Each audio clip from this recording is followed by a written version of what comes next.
நம் ஆண்டவர் இயேசு கிறிஸ்துவின் நாமத்தினால் மகிழ்ச்சியும் சமாதானமும் நம் அனைவரோடும் இருப்பதாக. யோவான் 3:16-21 முடிய. தம் ஒரே மகன் மீது நம்பிக்கை கொள்ளும் எவரும் அழியாமல் நிலை வாழ்வு பெறும் பொருட்டு அந்த மகனையே அளிக்கும் அளவுக்கு கடவுள் உலகின் மேல் அன்பு கூர்ந்தார். உலகிற்கு தண்டனை தீர்ப்பளிக்க அல்ல, தம் மகன் வழியாக அதை மீட்கவே கடவுள் அவரை உலகிற்கு அனுப்பினார். அவர் மீது நம்பிக்கை கொள்வோர் தண்டனை தீர்ப்புக்கு ஆளாவதில்லை. ஆனால் நம்பிக்கை கொள்ளாதோர் ஏற்கனவே தீர்ப்பு பெற்றுவிட்டனர். ஏனெனில் அவர்கள் கடவுளின் ஒரே மகனிடம் நம்பிக்கை கொள்ளவில்லை.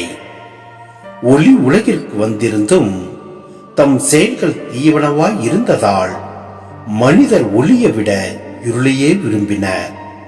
இதில்தான் அவர்களுக்கு எதிரான தண்டனை தீர்ப்பு அடங்கி உள்ளது. தீங்கு செய்யும் அனைவரும் ஒளியை வெறுக்கின்றனர். தங்கள் தீச்செயல்கள் வெளியாகிவிடும் என அஞ்சி அவர்கள் ஒளியிடம் வருவதில்லை. உண்மைக்கேற்ப வாழ்பவர்கள் ஒளியிடம் வருகிறார்கள். இதனால் அவர்கள் செய்யும் அனைத்தையும் கடவுளோடு இணைந்தே செய்கிறார்கள் என்பது வெளியாகும். சிந்தனை. இவ்வதிகாரத்தின் மைய செய்தியாகிய நிலை வாழ்வு என்னும் கருத்து இங்கு வலியுறுத்தப்படுகிறது. எண்ணிக்கை நூல் 21:8-9 உயர்த்தப்பட்ட வெண்கல பாம்பை நோக்கியோர் அனைவரும் வாழ்வு பெற்றது போன்று சிலுவையில் உயர்த்தப்பட போகும் இயேசுவை நோக்கி நின்று அவர் காட்டும் வழியில் நடப்போர் அனைவரும் நிலை வாழ்வு பெறுவர். இவை அனைத்திற்கும் அடிப்படை காரணம் கடவுளின் அளப்பரிய அன்பே. இயேசுவின் வருகையே தீர்ப்பாக மாறிவிடுகிறது. இயேசுவை ஏற்றுக்கொள்வோர் வாழ்வை ஏற்றுக்கொள்கின்றனர்.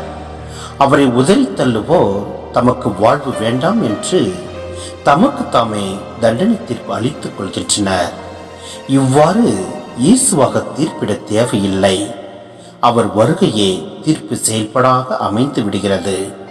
எனவே நாம் இயேசுவை ஏற்று வாழ்வை பெற்றுக்கொள்வோம். எல்லாம் வல்ல இறைவன் நம்மை நிறைவாய் ஆசீர்வதிப்பார். ஆமென்.